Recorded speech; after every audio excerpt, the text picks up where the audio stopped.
Você acompanha Jornal da Rede Alesp. O Jornal da Rede Alesp está de volta. A gente segue aqui com mais informações do Parlamento Paulista, do Brasil e também do mundo. Ainda sobre o assunto de vacinação contra a Covid-19, foi realizado virtualmente um ato solene pró-vacina aqui na Assembleia Legislativa, que contou com a participação de especialistas da saúde e também de alguns parlamentares. Com o objetivo de agilizar o processo de vacinação da população do estado de São Paulo, os deputados da Assembleia Legislativa Paulista se reuniram em um ato solene. Promovido em ambiente virtual, o evento debateu possíveis soluções aos desafios de compra e distribuição dos imunizantes. O deputado Vinícius Camarinha, do PSB, presidiu a solenidade e citou o plano de trabalho do grupo. Duas coisas importantes que a gente observa nesse diagnóstico. Primeiro, é onde comprar a vacina, com quem e onde. Eu acho que esse é o grande X da questão. Ninguém tem ainda, a gente está vendo aí que a produção não é suficiente para o mundo inteiro. Se eu não me engano, tem uma produção de 800 milhões para 7 bilhões de habitantes. O primeiro mundo já está na frente, já adquiriu, já tem reservas, etc. Então, primeiro X da questão, aonde e como nós poderemos ajudar o Estado de São Paulo e os municípios a adquirir vacina. 2, financiamento. Quem é que vai pagar essas vacinas? O deputado Edmir Chedid, do Democratas, destacou que uma união entre os municípios e o governo paulista pode agilizar a compra de vacinas. Eu fiz um contato na semana passada, Excelências, com o Jonas Donizete, que é o ex-prefeito de Campinas, foi nosso colega deputado estadual aqui, federal, ainda presidente da Frente Nacional de Prefeitos, né? Ele também está formando aí um trabalho, está na imprensa já também, abriu ontem para que as prefeituras com mais de 80 mil habitantes possam dar o seu ok se desejam participar de um consórcio para compra de vacinas, né? No caso lá, a prefeitura, que meu pai é prefeito, já entrou, já está pegando lá os dados para encaminhar um projeto de lei à Câmara Municipal local, autorizando a participar desse consórcio para compra de vacinas, né? Eu acho que essa frente parlamentar, ela pode incentivar muitos prefeitos. Ainda durante a reunião, o deputado Márcio da Farmácia, do Podemos, sugeriu uma parceria com o Conselho Regional de Farmácia. Esse contato direto com o CRF, ele tem um movimento que pode colaborar muito, porque todas as farmácias hoje do estado de São Paulo, as pequenas, médias e grandes farmácias, eles têm intenção, inclusive, de fazer a aplicação da vacina gratuitamente pelas farmácias a partir do momento que isso chegue no Brasil para ser distribuída à nossa população de uma maneira que possa absorver a demanda, né? E queria deixar, Vinícius, aqui a satisfação de poder trazer o CRF e o Dr. Marcos Machado para um diálogo conosco, até porque ele tem frente a esses laboratórios multinacionais que atuam no Brasil. A própria Pfizer, por exemplo, que está hoje ajudando no fornecimento das vacinas, né? Então, eu queria deixar aqui, se a gente pudesse convidar ele para um diálogo também, para que ele pudesse nos ajudar nesse contexto de achar quem pode fornecer a vacina e já pensando na distribuição do mesmo e também na aplicação para chegar na ponta que é a nossa população. Também participaram do evento os deputados Arthur Duval, do Patriotas, Murilo Félix, do Podemos, Marina Elou, da Rede e Carla Morando, do PSDB. A deputada Letícia Aguiar, do PSL, esteve na cidade de Guaratinguetá, interior paulista, para entregar a destinação de verbas de emendas que vão contribuir com a área de segurança pública na região do Vale Histórico. A parlamentar visitou a 2ª Companhia do 23º Batalhão da Polícia Militar para destinar R$100 mil para a aquisição de equipamentos. A organização policial militar é responsável pelo policiamento nas cidades de Aparecida e mais 16 municípios da região. De autoria do deputado Rafael Silva, do PSB, foi aprovado em sessão extraordinária aqui na Assembleia Legislativa o projeto de lei que torna obrigatório o aviso sobre os riscos com o uso de drogas em shows e eventos. O parlamentar comentou a importância da sua proposta. A informação é a matéria-prima da consciência. É importante que a criança, que o adolescente, é importante que eles entendam que a droga leva para um caminho sem volta. Os avisos devem ocupar 15% do espaço de qualquer material de divulgação, incluindo por meios audiovisuais. Aqueles que não cumprirem a lei serão multados. A fiscalização será de responsabilidade das secretarias da Justiça e da Defesa e da Cidadania e também da Segurança Pública. O projeto segue agora para sanção ou veto do governador. Jornal da Rede Alesp. O deputado Vinícius Camarinha, também do PSB, esteve na cidade de Marília, interior do estado, para entregar 10 novos leitos de unidade de terapia intensiva ao Hospital das Clínicas. Esse reforço será utilizado no enfrentamento dos casos graves da Covid-19. Com a ampliação, o hospital passa então agora a contar com 40 vagas de UTI. Esses novos leitos serão importantes para o atendimento dos 62 municípios da região vinculados à Direção Regional de Saúde. O deputado disse: estamos na pior fase da pandemia, com UTIs lotadas e alas de casos mais leves, e para esse caso todo o investimento do combate à Covid é bem-vindo. A pandemia do novo coronavírus mobilizou cientistas de diversas partes do mundo para o desenvolvimento da vacina.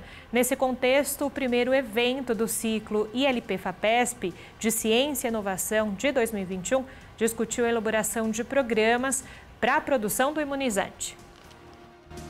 Promovido em ambiente virtual, o debate contou com a participação de pesquisadores envolvidos diretamente com os estudos das vacinas liberadas no país. Anne Ortega, analista legislativa do Instituto do Legislativo Paulista, realizou a abertura do encontro. O ILP muito se orgulha de abrir os trabalhos de hoje, com o seminário Covid-19, a corrida das vacinas, no qual 4 cientistas exporão suas experiências, propiciando o debate que será mediado pelo diretor-presidente da FAPESP, professor Carlos Pacheco. A todos os participantes, aos que nos assistem e às equipes do ILP, da Rede Alesp e da FAPESP, nossos agradecimentos e boas-vindas. A eficácia das vacinas contra as variantes do vírus também foi abordada. Dimas Covas, diretor do Instituto Butantan, falou sobre os resultados da Coronavac nesses casos. Veja, com relação às variantes, né, nós testamos já a neutralização induzida com os anticorpos induzidos pela vacina contra as variantes inglesas e da África do Sul. Né, isso foi feito na China. Isso ainda não foi publicado, mas já foi feito esses estudos e a vacina não perdeu a sua eficiência, e estamos finalizando aqui contra a P1, aqui no Butantan mesmo, estamos finalizando, e das preliminares indicam que ela tem uma boa resposta. Né? Vamos finalizar até o final dessa semana, e com isso dar esse dado de conhecimento aí à comunidade científica. A coordenadora do Centro de Referência de Imunobiologia da Unifesp, Lili Wynn Wex, é responsável por coordenar o estudo clínico da vacina de Oxford no Brasil. A pesquisadora explicou sobre a aplicação em gestantes. A gente não tem estudos ainda com gestantes, né? Mas é um grupo que está sendo estudado, já começa a ser estudado, e é logicamente que nós temos que avaliar gestante pelo seu risco aumentado. Butantan, vacina inativada, deve ir muito bem, e a de Oxford é um vírus não replicante. Então, isto também dá segurança, porque como ele não replica, ele não dissemina, você pressupõe que ele não vá para a corrente, não vá afetar o concepto, etc. Então, não deve ter problemas com o uso gestante, tanto que se recomenda que gestantes em condições de risco, por exemplo, gestantes, profissionais de saúde ou indígenas que têm risco aumentado, eu acho que a gente deve aplicar. E agora aqui no Jornal da Rede Alesp a gente fala sobre liberdade de expressão. A nossa Constituição garante direitos de opinião, mas há que se respeitar limites. Injúria, calúnia e difamação são considerados crimes passíveis de punição. Sobre esse assunto, o Guga Mendonça entrevistou o advogado Arthur Rolo, especialista em direito eleitoral. Vamos acompanhar. Olá, Júlio. Olá, telespectador ligado no Jornal da Rede Alesp. Nossa entrevista especial de hoje é sobre liberdade de expressão e eu recebo aqui na Rede Alesp o doutor Arthur Rolo, advogado. Doutor, seja muito bem-vindo ao Jornal da Rede Alesp nesse feriado no município de São Paulo. Tudo bem? Tudo, muito obrigado pelo convite. É sempre uma satisfação estar com as amigas e os amigos de casa. Doutor Arthur, é um tema muito discutido nos últimos dias, a questão da liberdade de expressão, até onde, né, é liberdade de expressão, aonde você chega num limite aí e comete um crime contra a honra da pessoa, até na questão da segurança nacional. Doutor, eu quero fazer um retrospecto de algumas situações que têm acontecido. Começou, né, uma grande discussão mundial na época, né, das eleições dos Estados Unidos, e isso acabou refletindo no Brasil. Então, gostaria que o senhor fizesse um primeiro apontamento em relação a isso. Bom, uma coisa certa na nossa Constituição Federal é que ela não traz liberdades absolutas. Então, existe a liberdade de expressão, mas tem limite para a liberdade de expressão. Então, todo aquele que abusa do exercício da liberdade de expressão vai ser punido. Principalmente aí com aqueles crimes de calúnia, injúria e difamação e com o pagamento de indenização. Então, todos têm o direito de se manifestar, mas, obviamente, como a Constituição Federal também veda o anonimato, todos aqueles que se manifestam têm que se identificar e, ao se identificarem, tem aí a possibilidade de responsabilização pelo que vierem a falar. Então, o direito não é absoluto, então o sujeito que exagera nas redes sociais pode ser punido, e aí fica aquela discussão se aquela imunidade parlamentar também confere direitos absolutos, mas também a gente vai ver que não. Agora, doutor, vamos começar pela questão das redes sociais, que é um fenômeno novo, né? Você tem aí 12, 13 anos, né, que surgiram as primeiras redes sociais, onde qualquer cidadão ele pode dar sua livre opinião. E a mesma coisa, por exemplo, você sair na porta da sua casa e gritar alguma coisa em público, né? O importante é que algumas pessoas, às vezes, não têm esse entendimento. Como moderar sem censurar? Como medir a liberdade de expressão nas redes sociais? Bom, uma preocupação muito grande que a gente tem é que as redes sociais estão moderando conteúdo. Então, elas entendem que um determinado conteúdo é falso, elas vão lá e tiram o conteúdo do ar, elas punem o usuário da rede social. Então, tem limite também, inclusive, para esta moderação das redes sociais. Exclusão, por exemplo, como aconteceu com o presidente Trump, são casos mais extremos, mas de qualquer forma você tem que dar o direito de defesa para a pessoa antes de excluí-la. Você tem que dar o direito de defesa, ainda que seja, por exemplo, um conteúdo bombástico, vamos dizer assim, tira o conteúdo, mas dá o direito de defesa e, se a defesa for plausível, devolve o conteúdo para a rede. Agora, as pessoas precisam também, a gente está vivendo em momentos extremos e tem muita gente disseminando fake news, e é um problema sério, leva a desinformação. Por exemplo, até hoje se fala dessa questão do tratamento precoce, inclusive tem gestor público fazendo lá, admitindo na rede pública o tratamento precoce, porque isso ficou disseminado e é diariamente repercutido nas redes sociais. Então, as pessoas precisam também pensar no conteúdo que compartilham, não sair compartilhando qualquer conteúdo, porque, infelizmente, é graças a essas redes sociais que esses conteúdos falsos, essas chamadas fake news, disseminam aí para todo mundo, desinforma e coloca em risco, muitas vezes, a vida, a saúde e segurança das pessoas. Inclusive, doutora, é corriqueiro, né? Eu conversando com o senhor um pouco antes da gente começar a entrevista, eu recebo um calendário de vacinas do estado de São Paulo que dizia até 18 anos já tinha data de vacinação. Quer dizer, a pessoa, na esperança de ter a vacinação, ela acaba acreditando e repassando para outras pessoas. Quer dizer, isso gera um problema muito sério, né, para ser resolvido.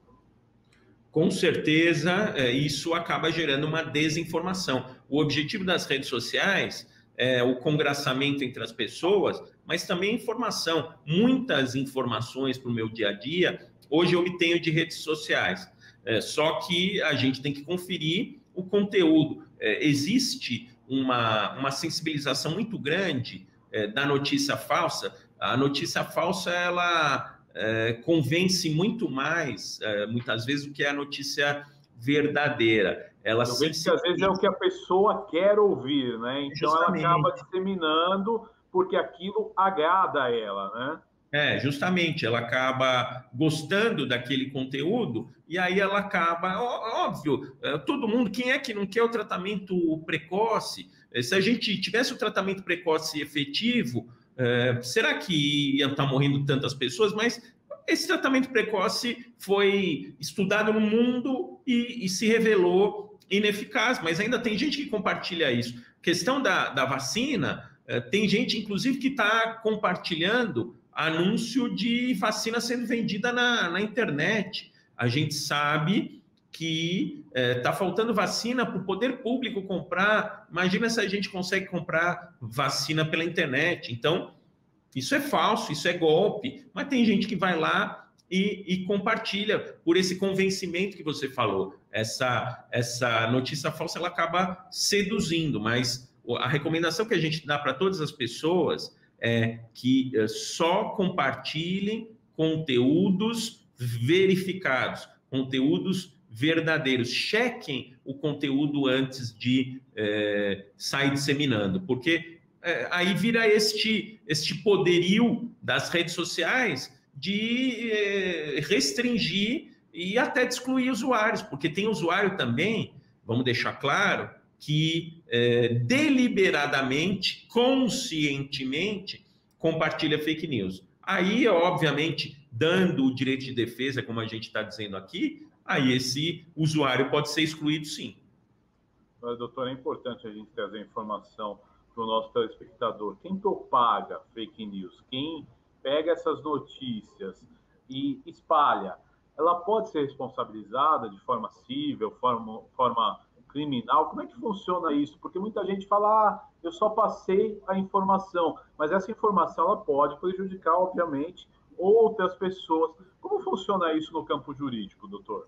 Bom, é possível, sim, tomar uma ação de indenização, dependendo dos prejuízos que esse comportamento acarretar, mas tem a questão também de ordem criminal, porque o sujeito, quando compartilha, por exemplo, notícias falsas em relação à saúde, muitas vezes está induzindo um número indeterminado de pessoas a se comportar de forma arriscada ou prejudicial à sua saúde. Vou dar o exemplo aqui da não utilização da máscara. Tem gente que está falando que máscara é ineficaz, já está cientificamente comprovado que uma das formas de se evitar a transmissão do coronavírus é a utilização de máscara, que quando as duas pessoas que estão conversando, as duas estão com máscara, uma máscara efetiva, o risco de contaminação diminui muito, não zera o risco de contaminação, mas diminui muito. E tem gente ainda que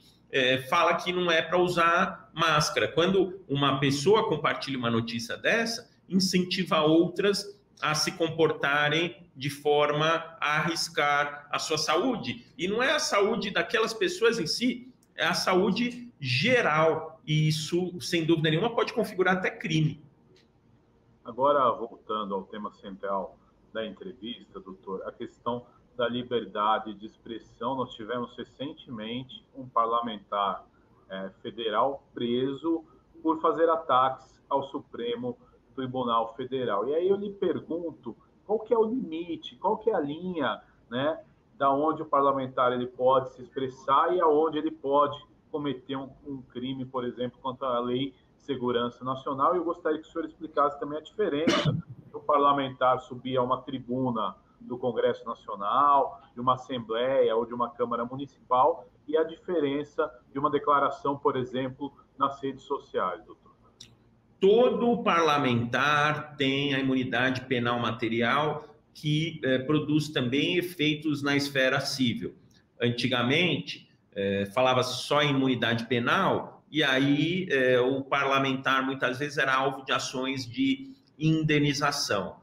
E, às vezes, era condenado nessas ações de indenização. Então, hoje já está pacificado o entendimento de que a imunidade ela vale tanto na esfera penal quanto na esfera civil. Isso é uma garantia ao exercício do mandato para que o parlamentar, quando suba na tribuna para proferir os seus discursos, não fique temendo represálias, não fique cerceado no seu direito de criticar, nas suas opiniões, nos seus votos. Isso é fundamental para a democracia. Ocorre que, infelizmente, diante desta imunidade, algumas pessoas começaram a usar a tribuna para desviar o objetivo da atuação parlamentar. Usar a tribuna, já que na tribuna eu sou imune, eu posso ir lá e ofender outras pessoas. E aí começa a entrar em discussão se essa imunidade parlamentar é absoluta, e não é. Por exemplo, eu, enquanto advogado, eu tenho imunidade no meu exercício profissional. Eu posso, por exemplo, falar mal da decisão do juiz, da decisão do tribunal. Agora, eu não posso xingar a mãe do juiz, não posso xingar a mãe do promotor. Já teve caso, inclusive, em que advogado acabou questionando, por exemplo, a vida pessoal de promotor de justiça em plenário do júri, e foi alvo de processo criminal, porque essas imunidades profissionais, elas não são absolutas, nem mesmo em plenário. Só que aí fica um campo muito vasto para a interpretação. Nesse caso do Daniel Silveira, eu não tenho a mínima dúvida de que ele abusou da liberdade de manifestação de pensamento. Ele questionou sexualidade de ministro do STF, questionou idoneidade, acusou de corrupção ministro do STF, e ele abusou. Agora, ele vai ser processado criminalmente, por exemplo, em relação a essa imputação de atos de corrupção. Ele vai, se ele tem provas disso, ele vai poder provar a verdade e sair do outro lado absolvido.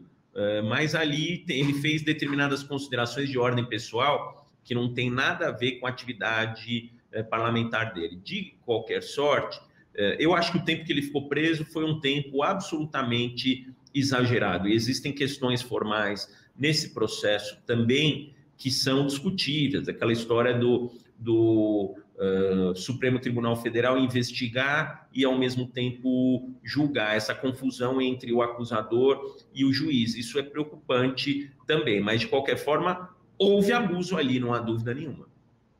Agora, doutor, ainda dentro desse assunto, né? Um cidadão comum faz uma crítica ao STF, como o senhor falou, pode até falar da sexualidade de um ministro, pode falar, por exemplo, alguma coisa que ofenda o ministro. Tem um peso menor que, por exemplo, um deputado, uma autoridade, ou, de repente, um influencer que vai chegar ao maior número de pessoas, ou o crime é o mesmo?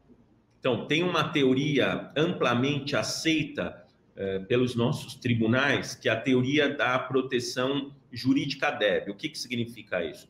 Significa que aquelas pessoas públicas, aquelas pessoas que escolhem uma vida pública, elas estão mais sujeitas aos olhos da população em geral e, consequentemente, a críticas e, às vezes, até críticas ácidas, às vezes até críticas duras. Então, o entendimento é o seguinte: o sujeito escolheu, por exemplo, ser político, escolheu exercer um mandato popular, ele está sujeito a críticas e, muitas vezes, críticas duras, críticas ácidas. Na propaganda eleitoral, por exemplo, é comum até exagerar e até, às vezes, até partir para o xingamento. Então, precisa ver, na situação concreta, quando existe abuso ou não, mas, sem dúvida nenhuma, para existir um crime na propaganda eleitoral ou para existir um crime em relação ao político, o elemento ele tem que estar mais caracterizado. As pessoas que não são públicas, elas, por exemplo, às vezes, hoje em dia, com esse negócio de grupo de WhatsApp de prédio, às vezes existe questionamento da idoneidade moral de algum dos moradores num grupo de WhatsApp. Isso é o suficiente, muitas vezes, para caracterizar um crime. Dependendo do que é utilizado, se está configurado ali, a calúnia ou injúria ou difamação. É muito mais difícil de configurar um crime em relação a um político, porque o político ele tem que ter o couro grosso, como se diz no popular, e isso vale também para aquelas pessoas socialmente expostas, aí, que estão o tempo todo, apresentadores de TV, por exemplo, pessoas que estão sempre expostas na mídia. Agora, doutor, outro ponto, né, e até vai um pouquinho com a minha primeira pergunta. O parlamentar, quando sobe na tribuna e faz um discurso, ele estaria protegido pela atividade parlamentar? E aí eu vou jogar um exemplo simples, né, para que o telespectador possa entender. Por exemplo, o deputado Daniel Silveira, do PSL, ele fez as críticas ao STF num vídeo, né? Se ele fizesse essas mesmas críticas na tribuna do Congresso Nacional, teria o mesmo efeito ou teria alguma diferença? Ele estaria mais protegido na tribuna, sem dúvida nenhuma. Um dos argumentos que foi utilizado ali é que ele não estava no exercício da atividade parlamentar porque ele estava na rede social. Mas hoje em dia também se entende que a rede social do político é uma extensão do exercício do mandato dele. Eu já vi casos aí na jurisprudência de entrevistas em rádio em que se, por exemplo, falava de ações administrativas do prefeito, houve críticas administrativas, e essas críticas administrativas, mesmo veiculadas no rádio, elas foram consideradas protegidas pela imunidade parlamentar. Mas não tenho dúvida alguma que, se ele tivesse proferido aquelas palavras da tribuna, ele, assim, eu diria que 99% dele não ter sido preso. Ele ia ser processado porque ele também, o fato dele estar na tribuna não permite que ele faça considerações de ordem pessoal ao comportamento dos ministros. Mas, por exemplo, falar que um determinado ministro pratica corrupção, eu entendo que isso está dentro da imunidade parlamentar, mas obviamente que ele teria aí que demonstrar um mínimo de prova. Se ele não demonstrasse o mínimo de prova, também, porque também a tribuna ela não pode ser utilizada como uma forma de acabar com uma reputação de uma outra pessoa injustamente, mas na tribuna ele teria maior proteção. Mas também vamos pensar o seguinte: um vereador sobe na tribuna para xingar alguém achando que está protegido. Tem que estar relacionado com a atividade parlamentar estritamente. Agora, criticar o Supremo Tribunal Federal, a conduta do Supremo Tribunal Federal, a meu ver, está dentro das atribuições de um deputado federal, ainda que a crítica seja dura, mas nesse caso aí da corrupção, se ele faz uma afirmação em relação a um determinado ministro, que aquele ministro cometeu corrupção, ele tem que provar essa corrupção, porque não se pode permitir que um ataque dessa ordem não seja comprovado.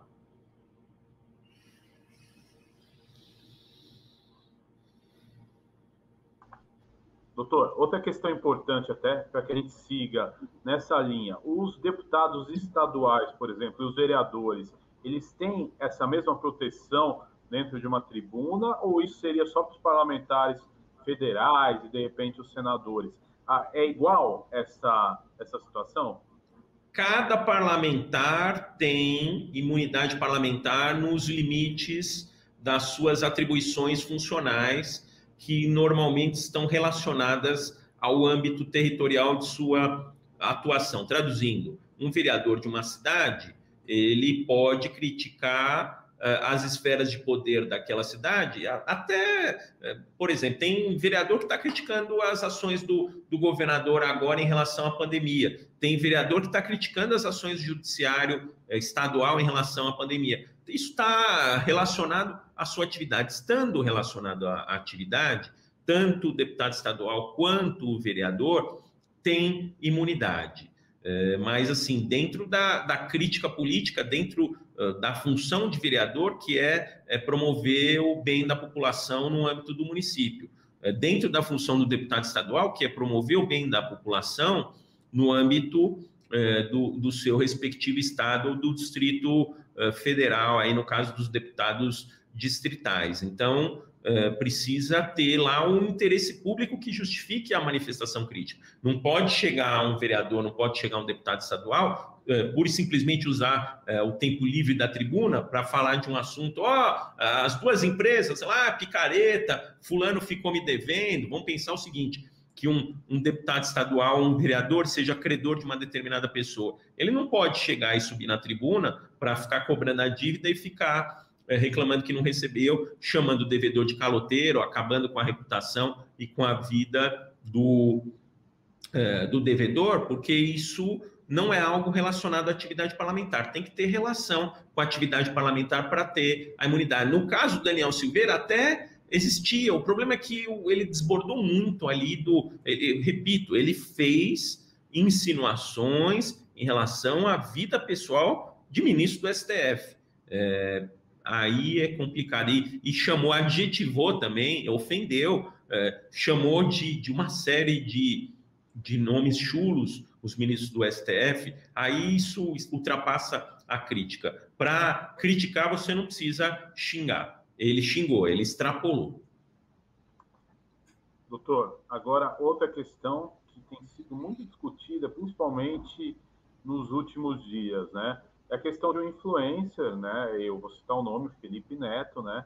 Que fez uma ofensa ao presidente da República, né? E advogados ligados, simpatizantes do presidente, entraram com queixas contra ele, né?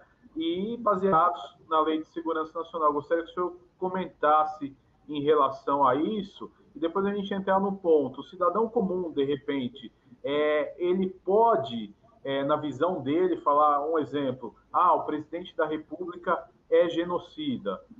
Ele pode fazer isso? Como é que funciona essa questão, doutor? Bom, a questão do termo genocida é um adjetivo pesado.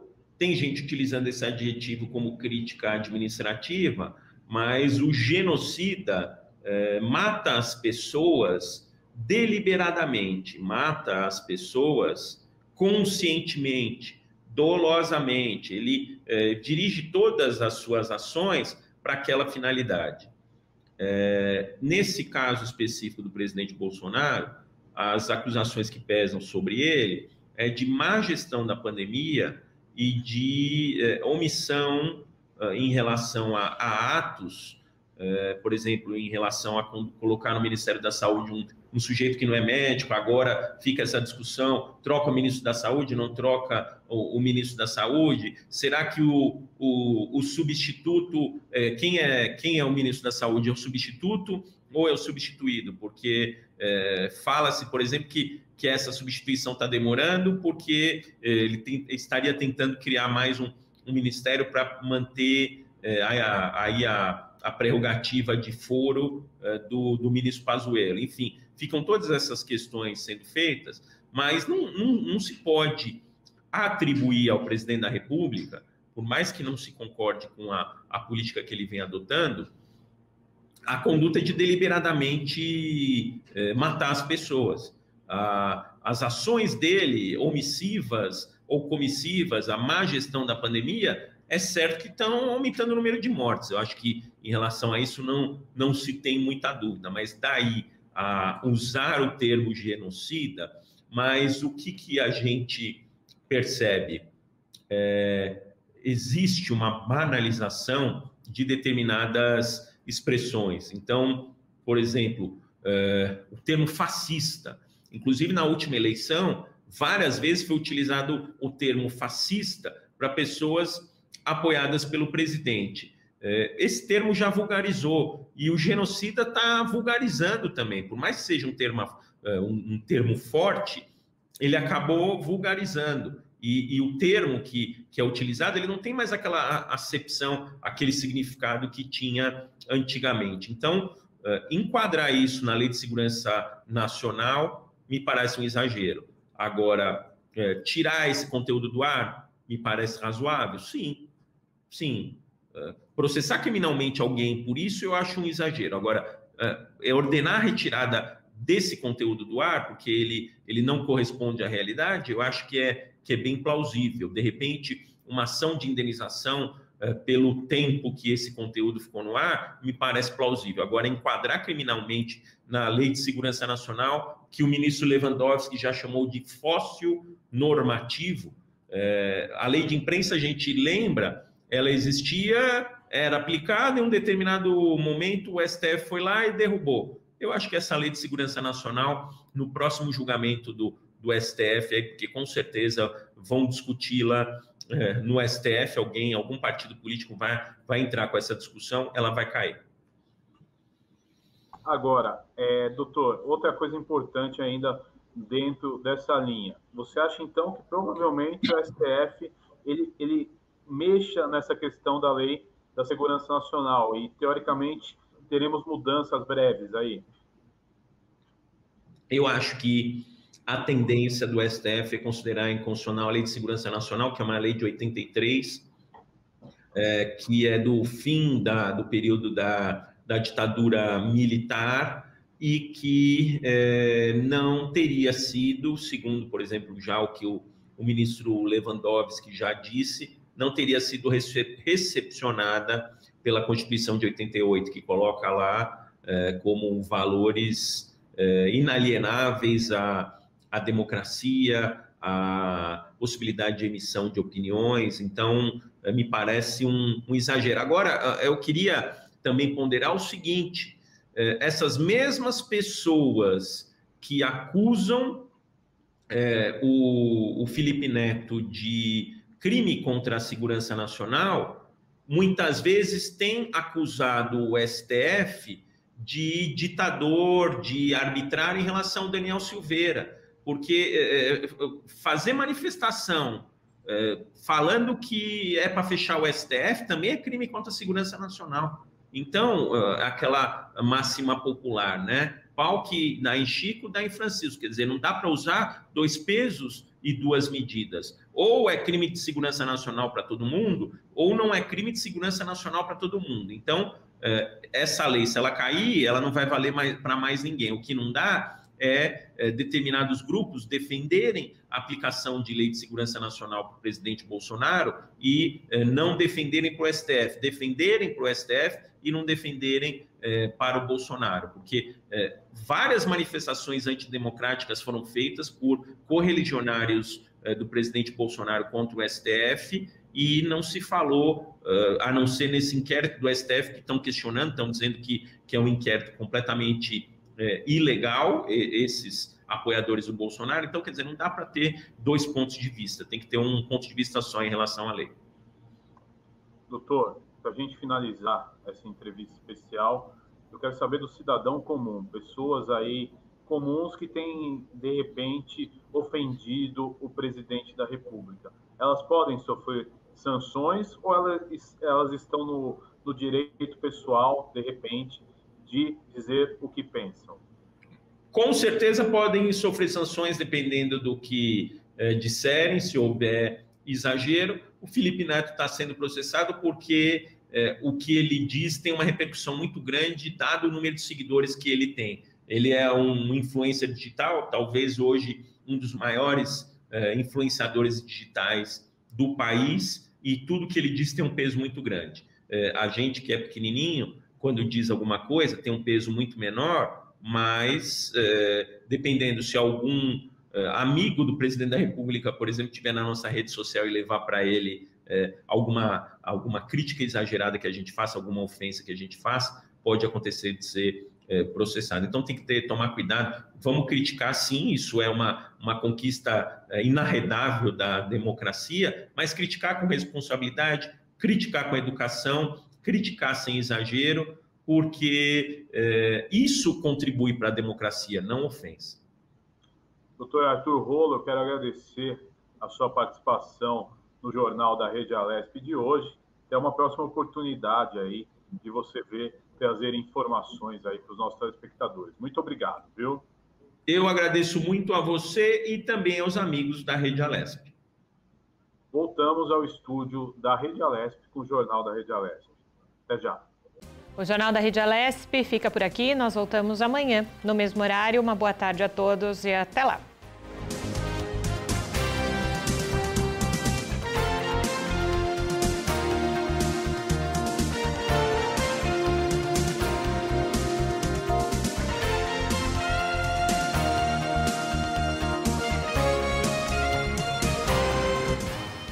Você acompanhou o Jornal da Rede Alesp.